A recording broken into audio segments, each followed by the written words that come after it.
Good evening. Gigantic crowd of 4. That's plenty. Be nice tonight. It's all warmed up. As you can see, there's only 3 board members here. 2 are on Zoom. One of the Zoomers wants us to feel bad for him because he's in Hawaii. Yeah. So they are attending via Zoom, which will make it a little different. But we should get through it without any trouble. Mr. Chair, it just means every vote you have to ask for a roll call. All vote. Correct. So call to the agenda. Somebody like to adopt or approve the agenda for me? I'll make that I motion. move to the. Second. I'll second. Okay. We got 3 motions in a second. Close enough. All in favor of the adopting the agenda, say aye. Aye. Aye. Oh, roll call, I guess. Give us a thumbs up. Aye. Okay. Aye. All ayes. We're moving on. So I already said my remarks. I was out of order. Item 3, consent for the warrant and the permits. Make a motion for a consent agenda for items 3A through E. Second. Okay. We have a motion and a second. Any questions from anyone on those? None heard. All in favor of item 3A through E, say aye. Aye. Aye. Aye. Here we go. Aye. Select board report from the town manager. Thank you, Mr. Chair, members of the board, members of the public for coming out and for being here on Zoom. I do have a few things I want to just highlight from my report, even though it was submitted. One is to make a correction to the town report. Due to the complete changeover in the trustees of public funds, their report in the town book of report requires a correction. The Imagination Library funding made by the previous Board of Trustees was at the request of and granted to the Brandon Area Toy Project, not to the Brandon Free Public Library as was printed. We regret the error. As announced at the previous Select Board meeting, everyone should start using brandonvermont.gov for all official town information. Bill has that displayed on the big screen here in the meeting room right now. The old website of townofbrandon.com will remain in place, but is not being updated anymore. On brandonvermont.gov, can you scroll up, Bill? There's 6 buttons in the middle, and one of them looks like a paper airplane, says notify me. And that's where you can go to sign up for notices of agendas, minutes, emergency alerts, and so forth.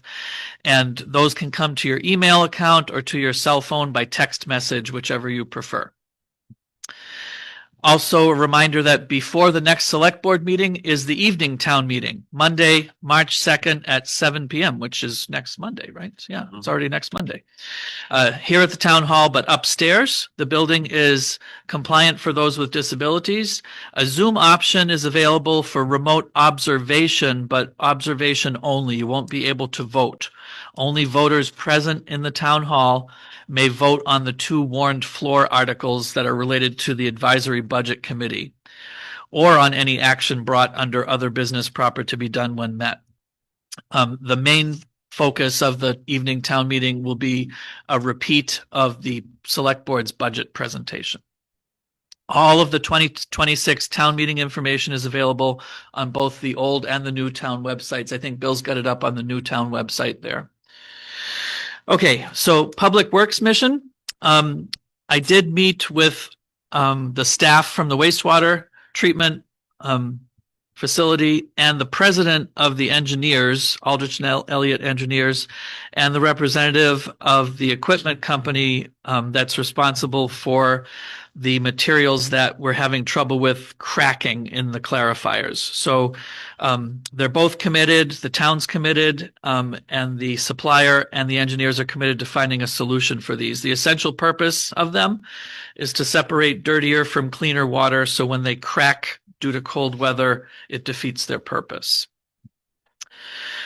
Property owners, if you suspect your water line may be frozen, please contact the fire district at 802-247-3311, as the town does not own or operate the water system. They will be happy to help you. We saw out the window of the town office today, actually, the fire district staff was out helping the folks at Nifty Thrifty with thawing their water line. For public safety, we have some good news. Chief Kachajian had an initial interview one-on-one with a candidate. He then convened an oral board for the candidate where multiple stakeholders from the department sat in and participated. The candidate is a currently certified Vermont Level 3 officer who's interested in our 5th patrol officer position. He expects to make an offer of employment conditional on a clear background check, and he may already have done that at this time. I'm not actually sure what the status is.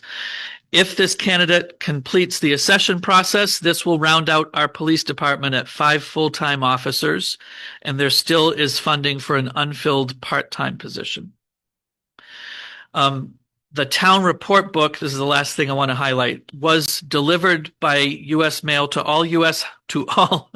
households. It was expensive. It was delivered by U.S. mail to all Brandon households with a registered voter on Saturday, February 14th. Mr. Chairman, would you hold up your copy of the book? Because I don't have a copy. It looks like this. It's a green cover. If you didn't get one, there's a limited number of copies available at the town clerk's office, and the book is also published on both the old and the new town websites. That's the end of my report. Questions for the town manager from the select board? Nope. Questions for the town manager from the public? Brett Bueller. I was just curious, is the problem with the sewer curtains a warranty item based on the upgrades that were made? We're not sure yet. So that's a great question, and that was raised in the. You remember last year we actually had the same problem. So it was raised at that time. At that time, it was determined not to be a warranty issue. It was a different problem, but there's still a possibility that this might be a warranty issue. Yep. They're kind of testing the material itself to see if the material might have been a bad batch or something. Additional. Or versus incorrect technique, either installation, operation, those kinds of things. You know what I mean? So right now the thought is that maybe the material itself was defective when it arrived to be installed. So would the installation be a warranty Could be. thing? Yep. But the operation would not. Probably. Right. Tax sale Thursday? Tax sale Thursday. There are still 8 properties remaining in the tax sale. There is rumors and promises from various taxpayers that they are going to clear it before the tax sale, and they have 3 more days. I'd like to highlight that along with that set, there's a financial data, and we're under budget at this point. Pretty much across the board, but overall, we're at the 66 3/4 point, and we're at 60%, so we're almost 7% below the budget. It's great. Good job. Moving on, Bill Moore. Doug, it's my report for 23rd, not 22nd. Due to the storm and the illnesses, the country-themed Brandon Idol concert has been moved to March the 20th. That night, contestants will perform both their country song and their 70s and 80s song. The Union Lodge in Brandon of the Masons has graciously offered to sponsor swimming lessons for the 2026 season. Their donation will allow the Brandon Rec to only charge $5 per participant for Brandon residents. Swimming lesson registration will open soon for the 3 sessions of the weeks of July the 6th, July the 20th, and August 3rd. Archery with Melinda Hart is back. The spring session will start on May the 6th. We're working with the local unified basketball program that plays at Otter Valley Union High School to organize a Celtics bus trip for late March to celebrate their season. Doing fundraising for that. The Dissipated 8, a Middlebury College a cappella group, will be performing upstairs at the town hall this Saturday, the 28th. Concert starts at 7 with a free will donation. Baseball and softball registration is open for kids in pre-K through 6th grade, and there is limited sponsorship available to reach out today if you're interested in sponsoring a baseball or softball team. There'll be an Aikido demonstration that weekend on March the 13th, 14th, and 15th upstairs here at the town hall. Occasionally, if you get here early enough on a Monday, you'll hear them slamming around upstairs. They'll be doing a demonstration, inviting other Aikido groups from out of town to be here as well. So that's my report for today. Thank you very much. Questions for Mr. Moore from the board? Questions for Mr. Moore from the public? Mr. Moore, it's up.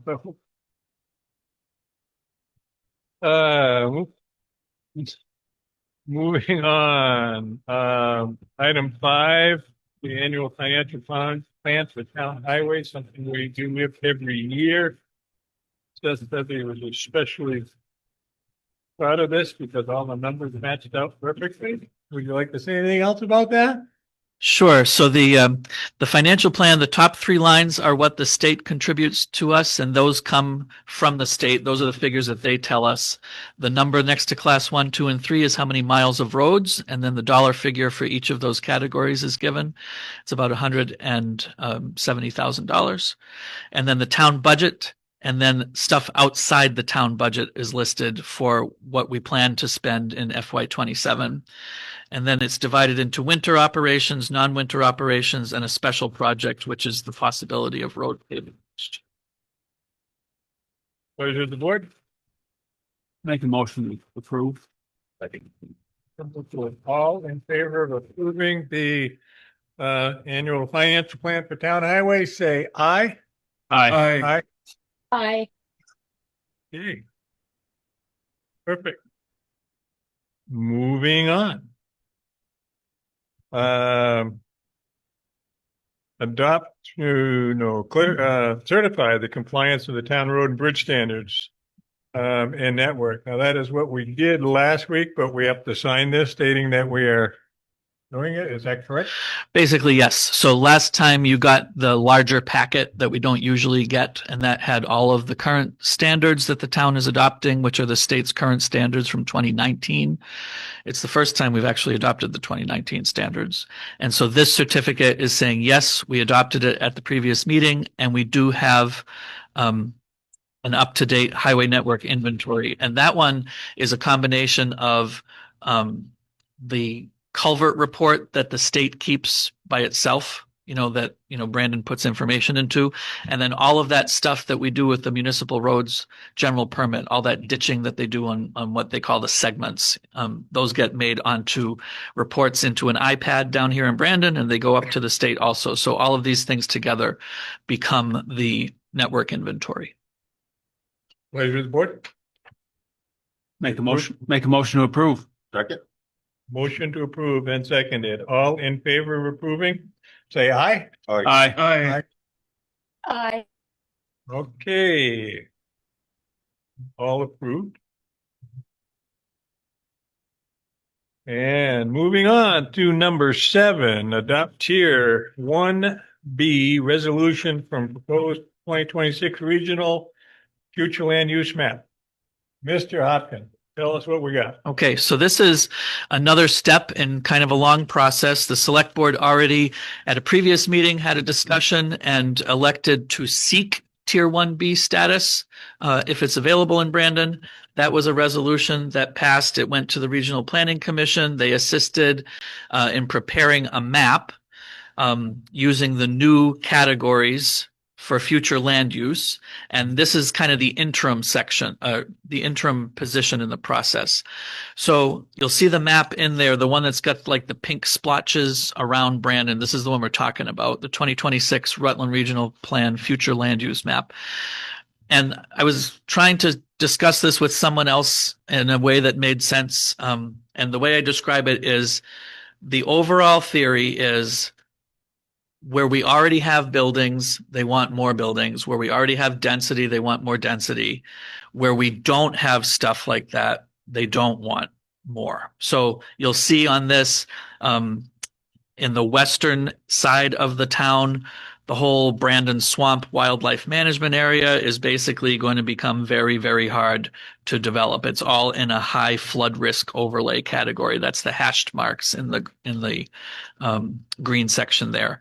And then there are some other places that'll be like rural conservation and rural agriculture and forestry that will also be not favorable, meaning that they'll have to go through the whole Act 250 process.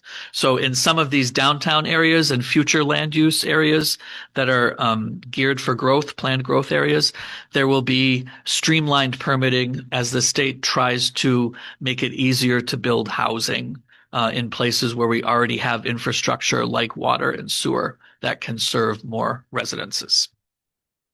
So that's my basic summary. So this is saying, the resolution is saying, yes, we have all of these components that are required. You see them listed off in the whereas. We have a town plan. We have requested Tier 1B status. We've identified the flood hazard area. We have wastewater and water supply and so forth.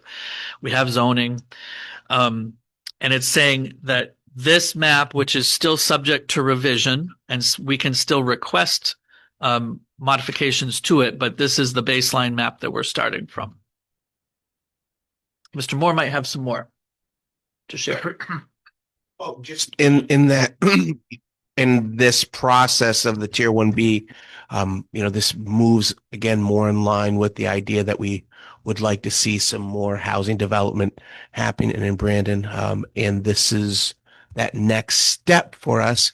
And we've identified a lot of these areas, again, around the downtown, getting outside along places where we already have water, sewer, places where it makes sense to develop. The fact that if we become Tier 1, they do approve these Tier 1B areas. Most of those pink areas, they up to 50 units on 10 acres of land would not have to go through Act 250. It could be just a general permit issued by the town. So there will still be local zoning.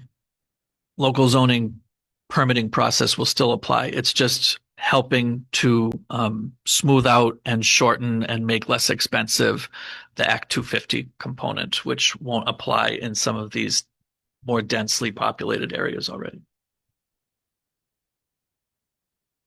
So if you're in the yellow area, it doesn't mean you can't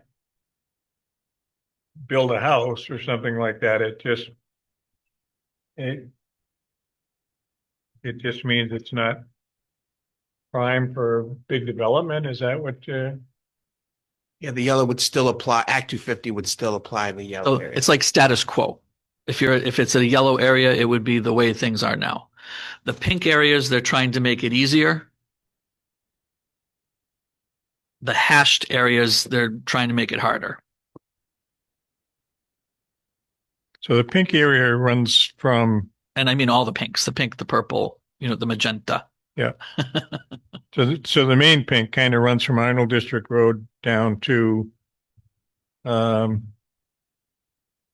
in the Carver Street, Franklin Street, Nickerson Road area. Nickerson I think Road. Nickerson Road North is and the south. south boundary there. Yeah. Yeah. But anything that is green slashed is swampland. Essentially, the green slash stuff is either like the Neshabie River coming down from Forestdale or the swamp that's kind of out Smalley Road-ish. Yep, McConnell Road, or the big Brandon Swamp in the west. Yeah. Question, if I may, on that. How does the flood hazard area / is that interacts with the downtown area? What does that sort of mean for where those overlap? I think where there's high risk flood overlay, that's the prevailing, that's the condition that prevails. Does that make sense? Yes, thank you. And I have a question. How does this interact with or complement the 10-acre designation, or are those two completely separate things? So when we decided to become a 10-acre town, that meant then that we did not require local Act 250 review for parcels under 10 acres, but only over 10 acres. So as far as how that'll interact with this, it remains in place. Where the pink areas are, if you have a parcel that's 10 acres or more, the state's waiving the Act 250. And the local Act 250 also is waived. Yeah, the pink is where Act 250 will drop off. But in the rest of the town, it would be that 10-acre rule. So if you have 10 acres in a green or a gold area, you would still, if you're doing something on a parcel more than 10 acres, you'd still be doing local Act 250 review.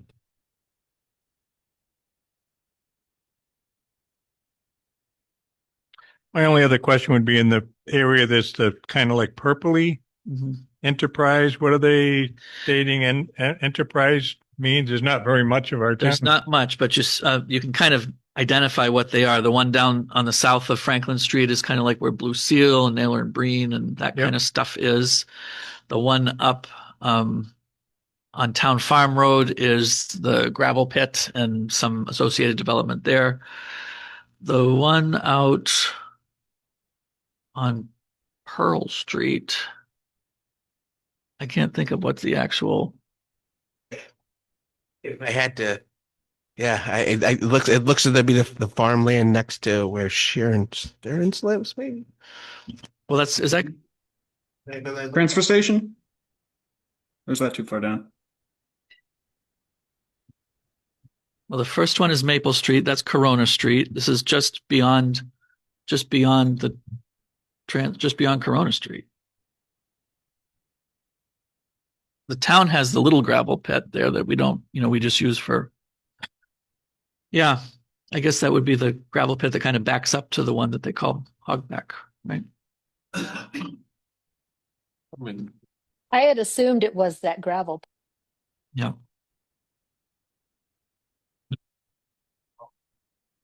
Steel pit, and then that makes sense to the Blue Seal, the Piece. Markowski's pit. Yeah, Markowski's Pit, Naylor Breen. Down there. Yeah. Pleasure of the board on this. It's still open. It's not finalized. It's just, you're just saying that you want to proceed with the process and that you've received the map. Yes, you may. Brent Gilbert. I know we discussed it at recent meeting that FEMA, you're jumping through some hoops for FEMA. Oh, we're trying to for get the that done. flood map. To Yep. get the flood map. Yep. Does that affect the flood hazard area at Um, all if they finally get that done after decades? Yes. It will affect the flood hazard area in the portion of the downtown that would be protected by the culvert. That's really the main thing that's being still needs to be changed with a letter of amendment to the flood But maps. The rest, like the flood map upstream of the waterfall and, downstream of the lower waterfall is probably in place from before. Yep. Mr. Chair, there's a question on Zoom from Vicky Zorda asking about where the map can be found. And I found the easiest way to find it if you type in RRPC LURB LURB map. They'll bring you to where the map is, the interactive GIS map that the Rutland Regional Planning Commission has in their future land use plan map. Did you want to talk about the regional plan adoption and So they're working through the region. This is a part of the regional plan? part of the regional plan adoption. And they're going to be hosting, they're going to be kicking off in Rutland with some meetings, and they're going to have a local meeting here as well. So there's plenty of opportunity for people to weigh in on their opinions on the map, parcels that should be considered as well to be identified as a part of the map. We've already, the initial map that they had when they submitted to LURB came back, and we've already put in some notes of stuff that we would like to see change. So if people are interested in taking a look at the map online and providing feedback, we'll be hosting one of the Rutland County meetings here at the town hall.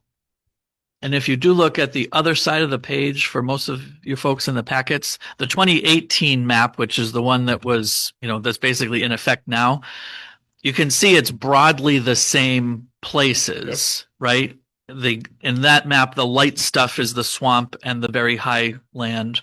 The darkest green is kind of equivalent to the pink, and the medium green is like the Forestdale village part. So it's essentially it's developing the same concept, it's refining the same concept and making it more specific. And also, I think it's making it a little bit more complex. It's not just 4 different categories, but it's 10 now.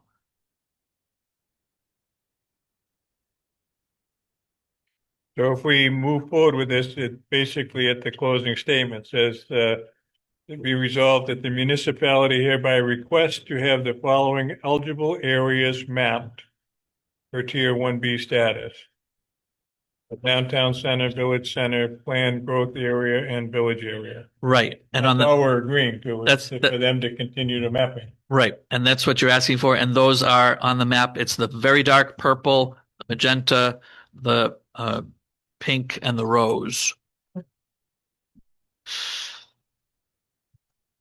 Pleasure of the board. I'll move that we approve this resolution.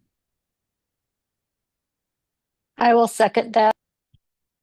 Motion in a second. Further questions or discussion? None heard. All in favor of having me sign this to continue to have them mapped, say aye. Aye. Aye. Aye. Aye. No. I know. Okay. 4-1. Okay.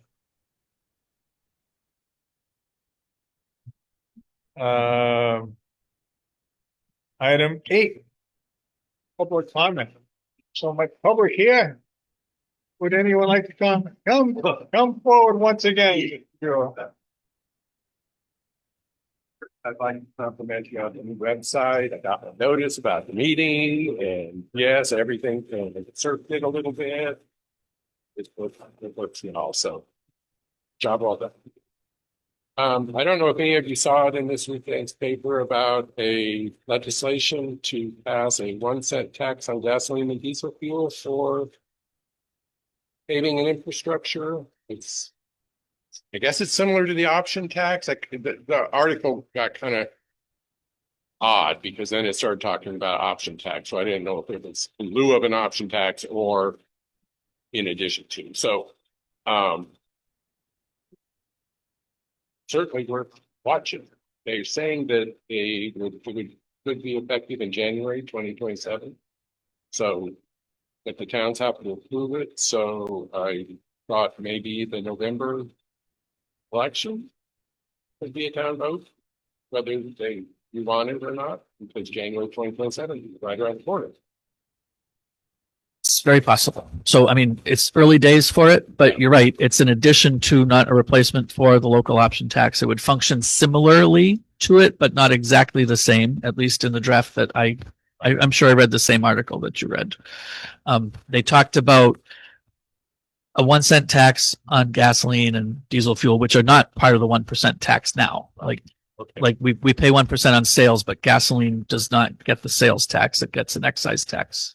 So it's not a 1% category. The tax is under distribution, but right. It's not at the retail level. It's at the wholesale level.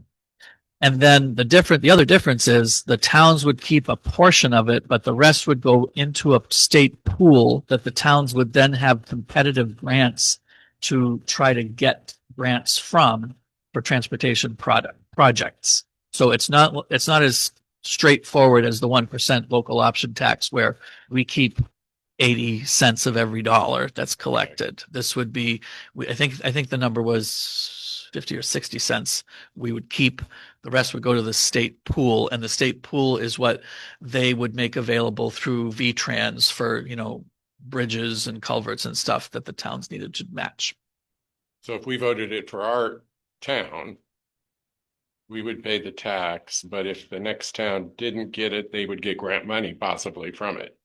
they might make it contingent. Okay. Like maybe you only get to compete for these grants if you're one of the If towns you're- that's adopted this thing. I don't know. I know it's early days, It's early. Yeah. but hopefully maybe by the November election. Or would be a good question to ask at town meeting if the state representative is here. Yeah. Wants to talk about it. So Hmm. get in line. I mean, queue up. What's my thought? We'll keep an eye for sure. And I had another question on the proceeds that came to the town from the sale of the Estabrook House, 90,000, I think you said approximately. What the plan for that is, if it goes into the general fund, and I think you told me if we wanted to invest it, then would that have to go to the trustees, or can the town invest without that venture? What are we doing? So it was supposed to be directed for Estabrook Park. That's Estabrook Park. okay. yes. And so I mean, our plan was to use it for Estabrook Park. We don't have a plan for the whole, there's already an amount that we borrowed against it, understanding it was coming to us, and about amount of $15,000 that's been spent down as a part of the repaving of the Okay. tennis courts. Okay. There's been a couple things talked about with the structure down there being updated, but it would be directed for Estabrook. Plans to spend it? Well, to the second part of your question, so I think that yes, if the money is there and it's directed to Estabrook Park and that's the only string attached to it, the town can go two ways. The town could either spend the money at Estabrook Park on an improvement or infrastructure or something, or the town could put some portion of it into a fund that was designated for the income to come off of it to support Estabrook Park. And in that case, my initial understanding is that fund would be under the care of the trustees of public funds, the same way that the Shirley Farr Fund is. They would direct Shirley Farr Fund money to its purposes and the Estabrook money to its purposes, but they would invest it. The main purpose of the trustees is to invest the money and to, optimize the return and keep it safe. And so that decision is yet to be made. It's Have we received I don't think we've received it. See, I know we sent out a W-9 to them so they could send us the money, but as of yet, we have not gotten that. close. Yeah.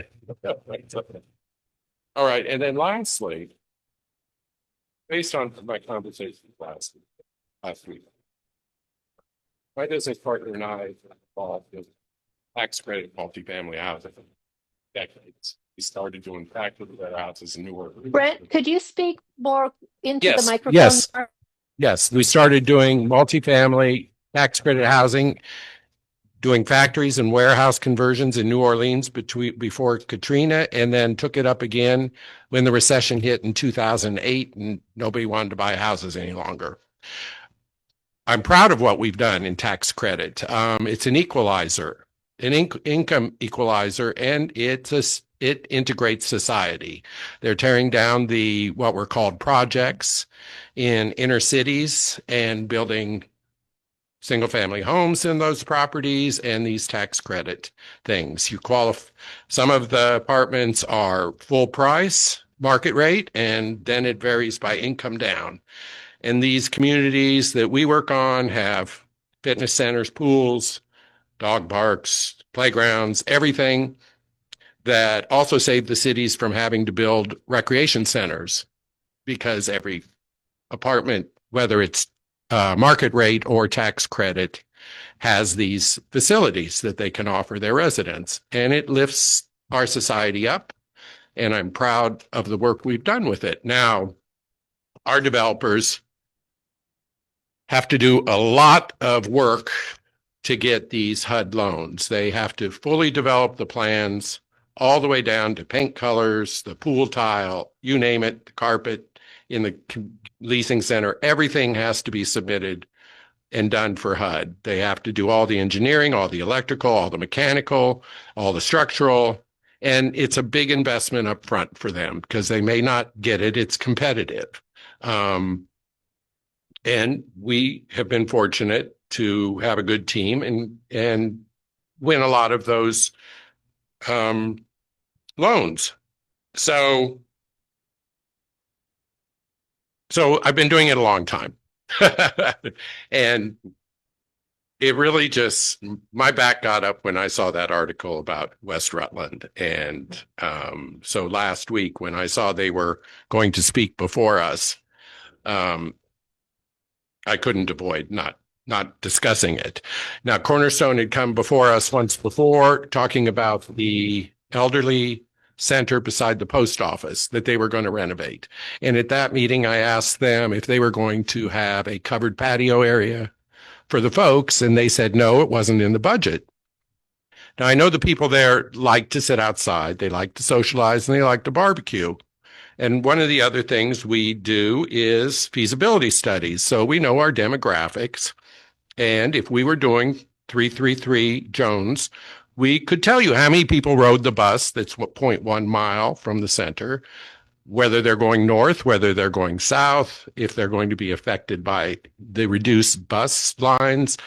We could tell you a lot of things. We could tell you crime in Brandon. We would do that. We would tell you about the school system. So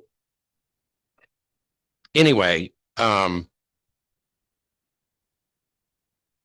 it's kind of upsetting when they have no figures and they show 9 pages of kind of conceptual plans without anything to back it up, really. So that's it. I just wanted to say that, we've been doing this a long time, and I speak with some knowledge to that. So thank you. Thank you very much. Other public comment? Yes. Ray. Just wondering when the Christmas decorations are gonna go down. We're gonna keep. This is ironic. Yeah, yeah. We were just talking about the Christmas decorations here on the town hall. Those are coming down the next couple of days. We're waiting for a day for the highway department not to be plowing snow. But the downtown, the DBA, the Downtown Brandon Alliance, they're in charge of taking down those, getting their volunteers together to take those down. Volunteer, we're up quick. Yeah, sure.